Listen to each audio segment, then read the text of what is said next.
The call came while I was still groggy from morphine. Um, I thought you moved out. My elderly neighbour Dorothy's voice crackled through the phone. There's people clearing out your apartment. What? I tried to sit up, forgetting about my fractured spine. Pain shot through my body like lightning. I'm in the hospital. I haven't moved anywhere. Oh dear. Well, your sister said... I hung up, hands shaking.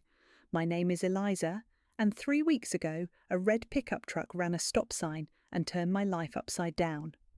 Now I was stuck in a hospital bed, learning how to exist in a body that wouldn't cooperate, while apparently my sister was helping herself to my home. Everything okay? The nurse poked her head in, probably drawn by my heart monitor's increased beeping. Fine, I lied, reaching for my phone. The security camera app I'd installed last year took forever to load. When it finally connected, the feed showed my living room, my beautiful, carefully curated living room, being systematically dismantled by my younger sister Paige and her boyfriend Lance. This couch has got to go, Paige was saying, running her hand along my vintage leather sofa. It's so... Eliza. We can sell it, Lance replied. Designer stuff goes quick online. I watched them move through my space like vultures, making plans, rearranging my life. The rage building inside me felt distant, like it belonged to someone else. Maybe it was the drugs, or maybe I just couldn't process the betrayal yet. A knock at the door interrupted my surveillance. Paige herself breezed in, carrying a bouquet of lilies. The same sister I'd just watched planning to sell my furniture now wore a concerned smile that didn't quite reach her eyes. How's my favourite patient? She kissed my cheek, and I forced myself not to flinch. I brought your favourites. Those are your favourites, I said quietly. I'm allergic to lilies.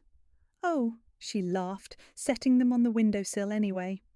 I always mix that up, but guess what? I've been taking care of everything at your place. You don't need to worry about a thing. I studied her face, the face I'd grown up with, shared secrets with, trusted despite our differences. That's so thoughtful of you. Well, what are sisters for? She perched on the edge of my bed, careful not to disturb any tubes or wires. The doctors say you'll need wheelchair access for a while, so Lance and I are just making some adjustments to help you out. My fingers itched to open the camera app again, to show her what I'd seen. Instead, I smiled. You've always been so good at adjusting things. I just want to take care of you like you've always taken care of me. She squeezed my hand. The gesture felt hollow, like everything else about her visit. After she left, I closed the camera app. Part of me wanted to believe this was all a misunderstanding, that my sister wouldn't actually try to steal my life while I was trapped in a hospital bed. But I knew better. I'd seen the look in her eyes when I first bought the loft, heard the edge in her voice whenever she commented on my success. Ready for your physical therapy? My regular nurse, Maria, appeared with a wheelchair. Actually, I said, I need to make some calls first. Is my phone allowed in the PT room? Of course, honey, but who are you calling? I thought about Paige and Lance, probably back at my apartment now, planning their takeover. Just my lawyer, and maybe a locksmith. Maria raised an eyebrow but didn't comment. She'd been around long enough to recognize the quiet before a storm. As she helped me into the wheelchair, I got another call, this time from my building manager, Cecilia. Eliza, dear, your sister just dropped off some paperwork. Says you're transferring your lease to her while you recover. I wanted to verify. Don't sign anything, I said sharply. I'll handle this. I ended the call and closed my eyes, letting Maria wheel me toward physical therapy. My body might be broken, but my mind was clearing. Paige had always been jealous of what I had, but this time she'd gone too far. She thought my injury made me vulnerable. She was about to learn how wrong she was. You seem tense, Maria observed as we reached the therapy room. Want to talk about it? I shook my head, already planning my next moves. Just thinking about family, I said, and karma. 2 weeks later, I wheeled myself down the hallway toward my apartment, heart pounding against my ribs. The sound of bass-heavy music leaked through my door, which was slightly ajar. My hands trembled as I pushed it open. Surprise! Paige's voice rang out over what used to be my living room. The space had been transformed, and not in a good way. My carefully curated furniture was gone, replaced by gaudy pieces that looked like they came from a discount warehouse. Lance sprawled across a neon orange sectional, barely glancing up from his phone. What is this? I managed to ask, my wheelchair stuck in the doorway because they'd rearranged everything so tightly there was barely space to move. We're helping! Paige bounced over, her blonde hair swinging. We knew you'd need the place to be more accessible, so we made some changes. Lance finally looked up. Your old stuff was too bulky anyway. We got you a sweet deal selling it online. My throat closed up. You sold my furniture? Just the impractical pieces, Paige said quickly. That heavy vintage sofa, those antique chairs, they were taking up so much space. Look how open it is now. I forced myself to breathe slowly, remembering my lawyer's advice. Document everything. Stay calm. Where are my things from the walls? Oh, those depressing black and white photos? Paige waved dismissively. I put them in storage. We needed to brighten this place up. She gestured to the generic canvas prints now hanging on my walls, all in shocking pink and orange. The photographs were from my first gallery show, I said quietly. Well, you can't do photography now anyway, right? Lance chimed in. Not from a wheelchair. I watched Paige shoot him a warning look. She was always better at maintaining the facade of caring. We just want to help you adjust, she said, kneeling beside my wheelchair. This is going to be a long recovery and you need support. That's why Lance and I moved in. Moved in? The words hit like another car crash. Just temporarily. Paige squeezed my hand. We'll take the master bedroom since it has the ensuite, and we set up the guest room for you. It's smaller, but with the wheelchair. Get out. The words came out barely above a whisper. What? Get out of my apartment. My voice grew stronger. Paige's sweet expression cracked slightly. Don't be ungrateful, Eliza. We're trying to help you. By selling my belongings, by moving into my bedroom, by rearranging my home without permission. You're not thinking clearly. Lance stood up, towering over my wheelchair. The doctors said you might be emotional after the accident. I wheeled myself toward the kitchen, my sister and her boyfriend trailing behind me. Eliza, please. Paige's voice took on that wheedling tone she'd used since childhood.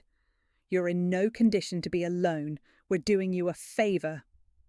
I reached the kitchen counter, noting how they'd replaced my professional knife set with plastic handles and my copper pots with aluminum ones. You know what would be a real favour? I turned to face them. If you'd both come look at something. What? Lance asked, suspicious. I gestured to a small shelf where my collection of ceramic bowls used to be. Now there was just one item left, a tiny black device with a blinking red light. Is that... Paige squinted. A security camera? Yes. I smiled for the first time since entering the apartment. It's been recording everything for the past month. Every conversation about selling my things, every plan to take over my lease, every moment you thought I was too weak or medicated to notice. The colour drained from Paige's face. Lance's jaw clenched. You can't prove, he started. I have it all backed up to my cloud storage, my lawyer's office, and my building manager's email. I wheeled closer to them. So here's what's going to happen. You're going to leave my apartment now, and tomorrow we're going to have a very interesting conversation about exactly how you're going to repay me for everything you sold. You wouldn't do this to your own sister, Paige whispered. Wouldn't I? I reached for my phone. Should we watch the highlights reel together? I particularly enjoyed the part where you discussed how to convince everyone I was mentally unfit to manage my own affairs. Lance grabbed Paige's arm. Let's go. We'll figure this out later. They retreated, Paige glancing back with tears in her eyes. Tears I'd seen too many times before when she got caught doing something wrong. After the door closed, I sat in my wheelchair, surrounded by the garish mess they'd made of my home. But I wasn't done. Not even close. I pulled out my phone and dialed. Daria, remember when I said I might need your help with something? It's time. Daria arrived within an hour, laptop in hand and righteous anger in her eyes. "Holy shit," she said, taking in the neon disaster my apartment had become. "It's like a discount furniture store threw up in here." "Wait until you see the footage," I said, wheeling over to my desk where my backup hard drive was still hidden behind a false panel. At least they hadn't found that. "I still can't believe they tried this while you were in the hospital." Daria set up her laptop. "Actually, no, I can totally believe it. Remember when Paige borrowed your prom dress and returned it with wine stains? Or when she convinced our parents I'd given her my car?" I connected the hard drive. She's always wanted my life. Now she literally tried to take it. The security footage loaded, showing weeks of systematic invasion. Paige and Lance touring my apartment like it was an open house. Their friends coming over for impromptu parties. Lance making business calls from my office, pretending the space was his. "Stop there," Daria said suddenly. "Play that part again." I rewound to Lance on the phone. "Yeah, I can definitely get you a better rate than your current advisor. Just transfer your portfolio to me and I'll handle everything." "Isn't he banned from financial advising?" Daria asked. "I thought you mentioned something about fraud charges." "He is, and now we have proof he's still doing it." I saved that clip separately. But watch this next part. The screen showed Paige in my bedroom, trying on my clothes. "Everything she owns is so perfect," she was saying to Lance. "It's not fair. She doesn't even appreciate it." "Soon it'll all be yours, babe," Lance replied. "I talked to my guy about those papers, one signature from the building manager and the lease transfers to you. Then we just need a doctor to sign off that she's not competent to manage her affairs."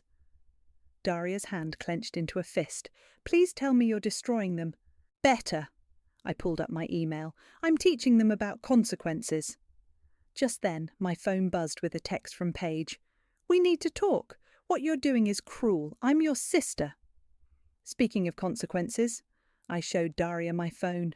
"Want to help me prepare a little surprise?" 2 hours later, my apartment door opened again.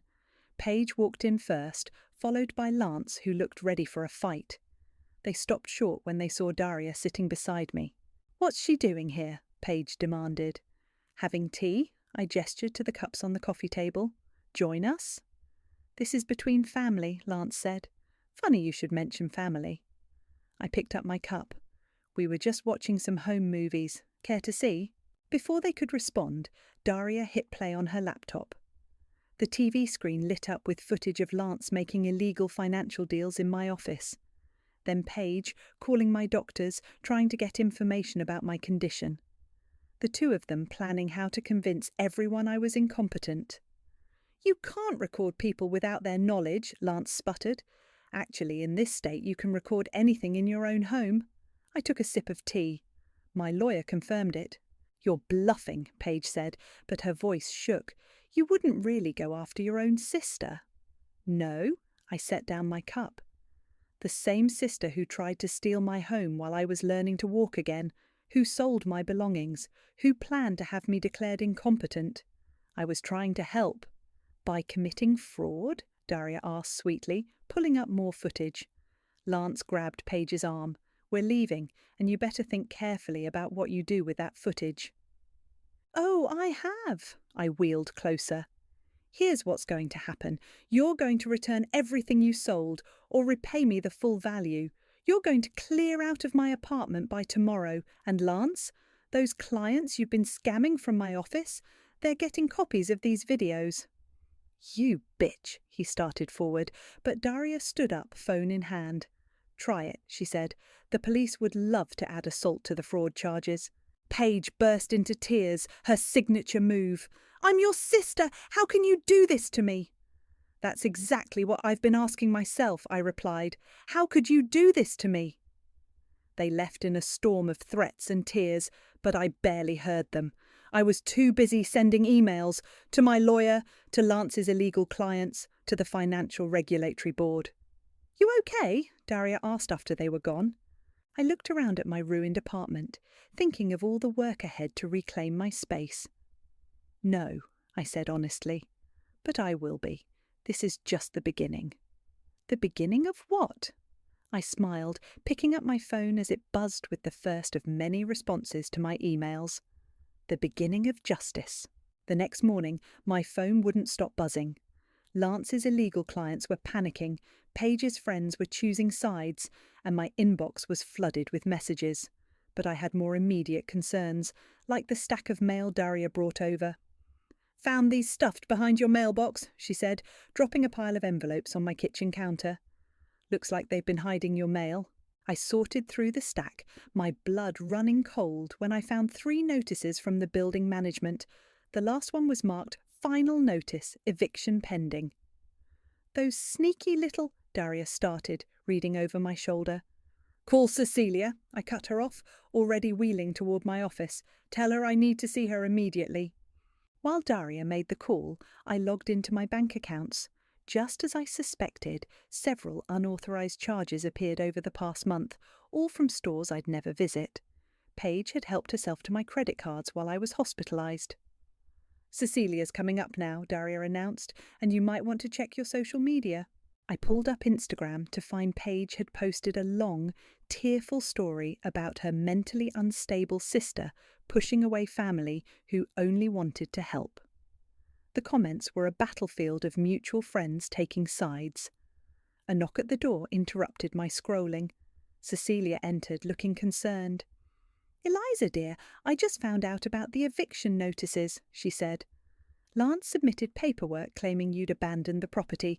I never signed it, but—" "I have proof of everything," I interrupted, pulling up the security footage on my laptop, "including them discussing how to forge your signature." Cecilia's face hardened as she watched. "This is criminal," she said finally. "I'm calling the police." "Not yet." I held up a hand. "I have a better idea, but I need your help." Over the next hour, we crafted our response. Cecilia drafted an official letter declaring any lease changes void. I called my credit card companies to dispute the charges and file fraud reports. Daria documented everything for my lawyer. "Look at this," Daria said suddenly, showing me her phone. Lance had posted on LinkedIn, claiming to be the owner of my address as his new investment property consulting office. "Perfect," I smiled. "Screenshot that and check his client list." My phone buzzed again, Paige calling for the 20th time. I let it go to voicemail. "You have to talk to her eventually," Daria said. "Oh, I will, but first—" I pulled up my email and started composing a message to Lance's entire client list, attaching clips of him discussing his fraudulent schemes. "Brutal," Daria grinned. "What about Paige?" "She's next."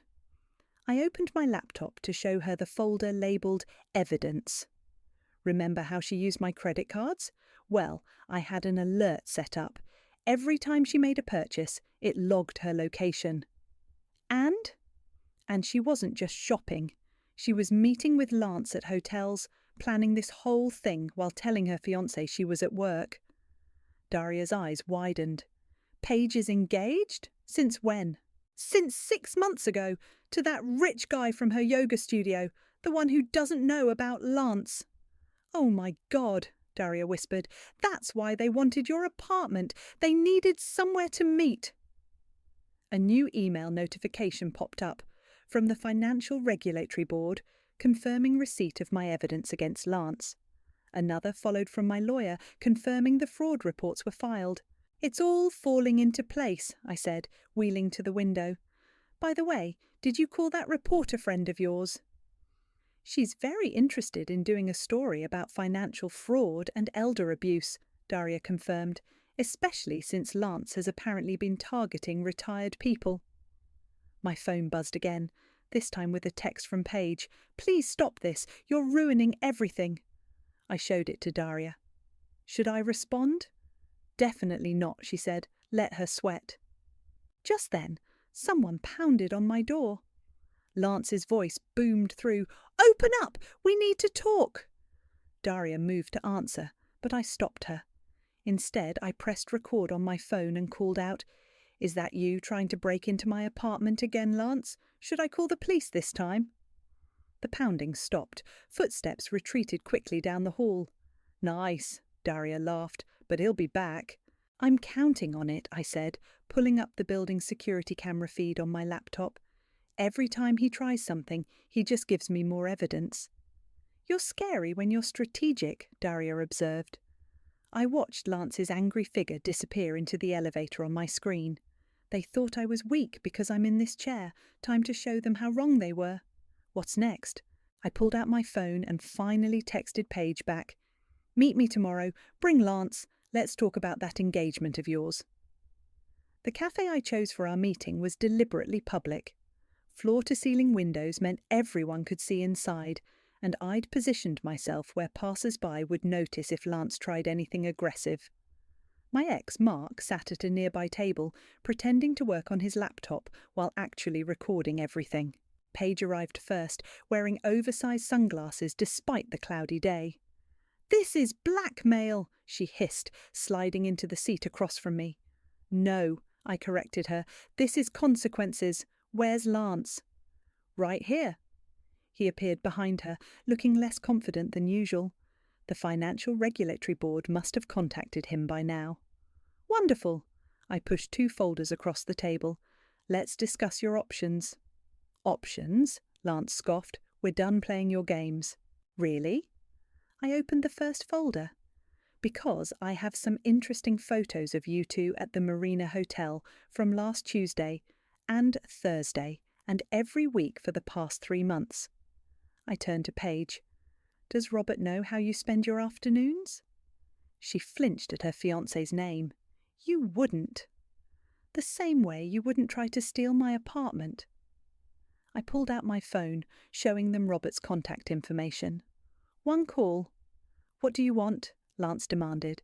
"First, you're going to return everything you sold from my apartment. Every piece of furniture, every photograph, every item you took without permission." "That's impossible," Paige protested. "We already spent the money." "Then you'll repay me. I have the exact value here." I pointed to the second folder, "along with copies of all the fraudulent credit card charges." Lance leaned forward. "Listen, you self-righteous Careful," I interrupted, nodding toward Mark's table. "We're being recorded, again." Paige grabbed Lance's arm. "Stop it. She's not bluffing anymore." "Smart girl," I smiled. "Now, about those illegal financial consultations you've been conducting from my office, Lance." "You can't prove anything." I played a clip from my phone. Lance, clearly visible in my office, promising impossible returns to an elderly client. "Want to rethink that statement?" He slumped back, finally looking worried. "Here's what's going to happen," I continued. "You're going to repay every cent you stole from me. You're going to contact every client you scammed and return their money. And you," I turned to Paige, "are going to tell Robert everything." "Please," she whispered, "he'll leave me. Should have thought of that before using my apartment as your love nest." My phone buzzed. A text from Daria. "Robert's here, right on schedule." "Oh, look," I said, glancing toward the door. Perfect timing.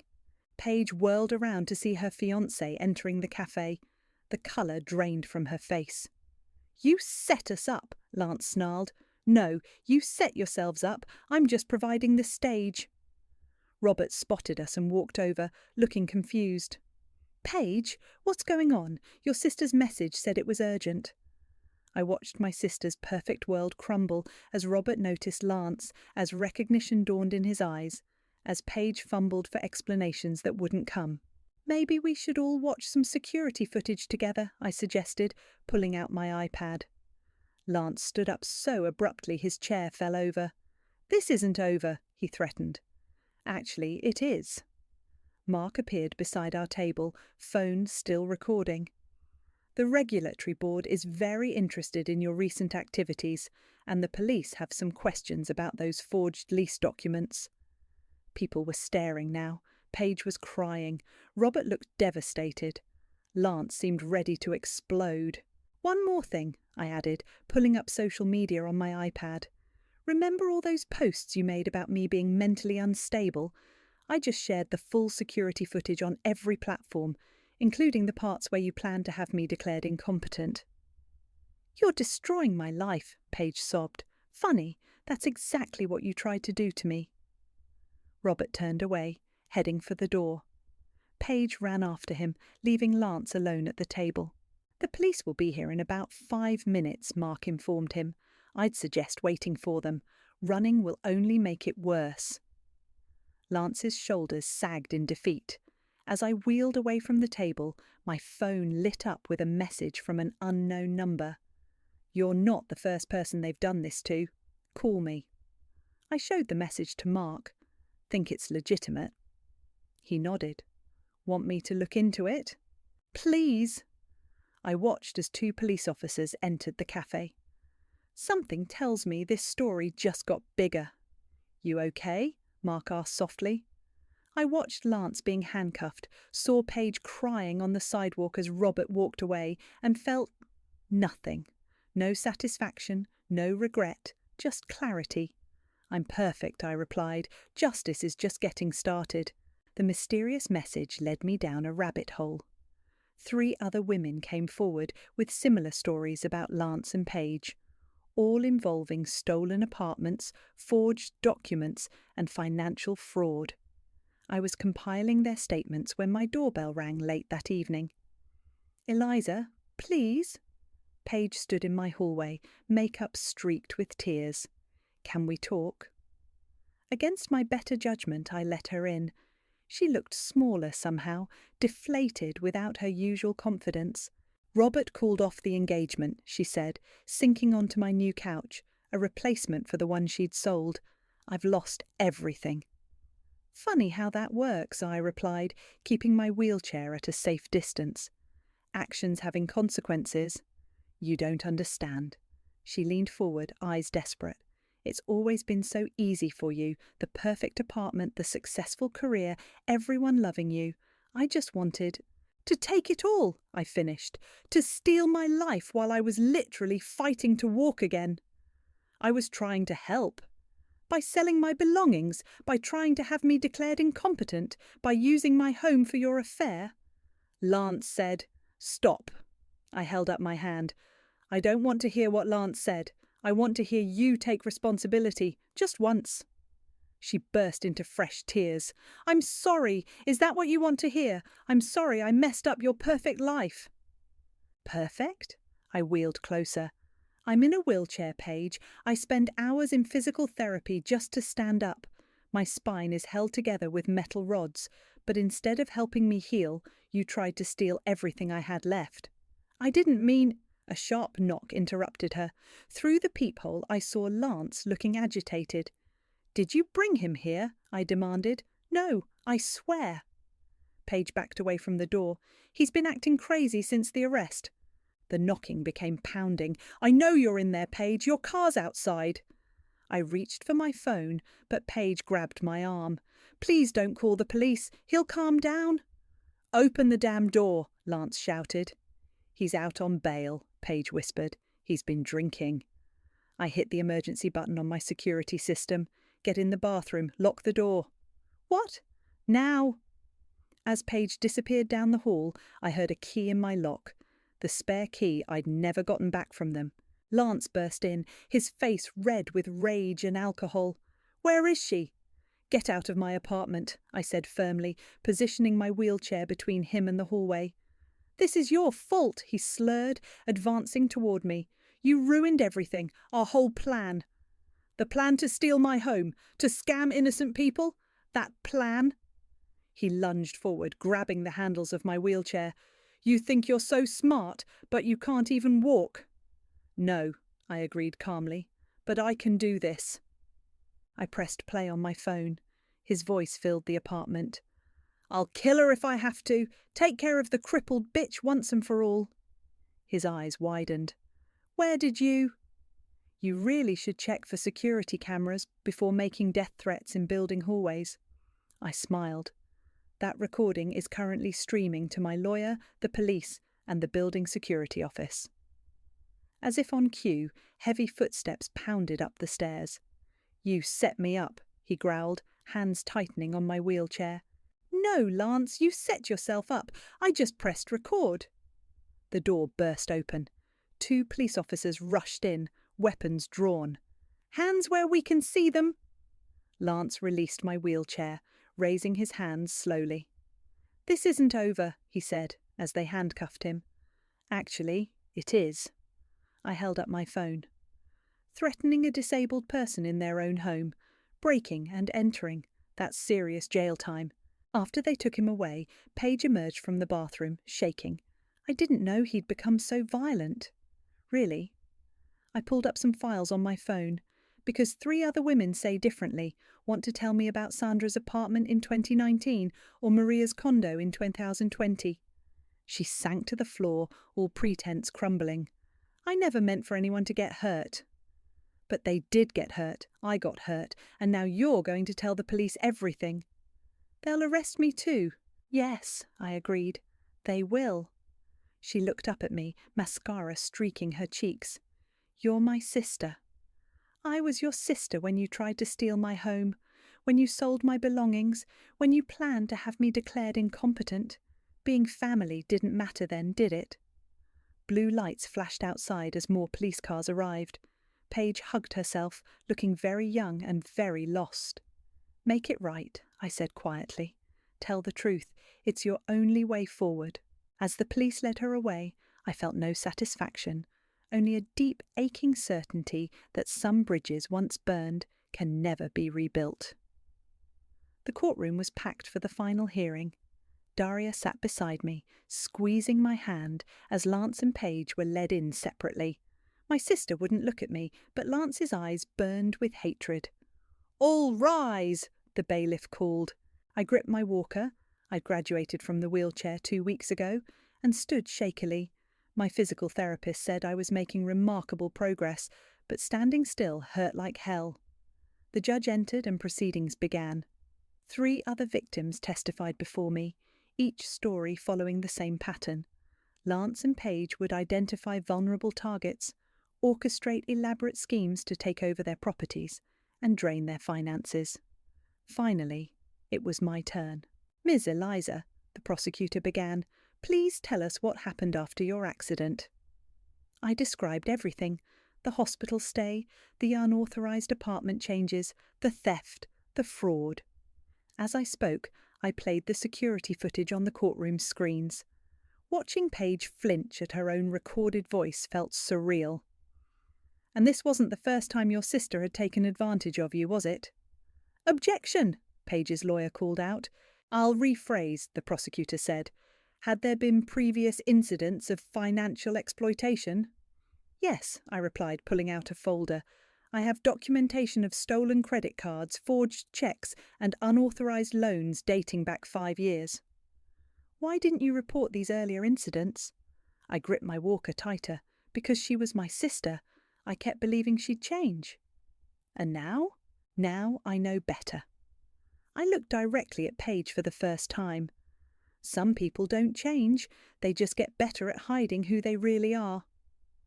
During cross-examination, Lance's lawyer tried to paint me as vindictive, mentally unstable from my accident, but the evidence was overwhelming. The security footage, the financial records, the testimonies from other victims.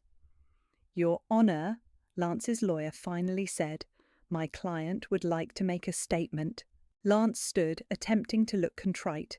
I know what we did was wrong. We got carried away, but Paige and I truly believed we were helping these people manage their properties more efficiently. That's a lie. The words burst out of Paige, surprising everyone. She stood up, ignoring her lawyer's attempt to silence her. Paige, don't, Lance warned. No, I'm done lying. She turned to face the judge. We weren't helping anyone. We were stealing. Lance chose the targets. I played the sympathetic friend. We've done it 6 times before Eliza. The courtroom erupted in whispers. Lance's face turned purple with rage. You stupid bitch, he snarled, lunging toward her. The bailiffs grabbed him as chaos erupted. Through the commotion, my eyes met Paige's. For a moment, I saw my little sister again, the one who used to crawl into my bed during thunderstorms. The judge's gavel cracked like gunfire. Order! Mr. Lance, that outburst will be noted in sentencing. Miss Paige, please continue. Paige took a shaky breath. We had it down to a system. Lance would find people who were vulnerable, usually after accidents or during illness. I'd befriend them, gain their trust. Then we'd slowly take over their lives. "And your sister," the judge prompted.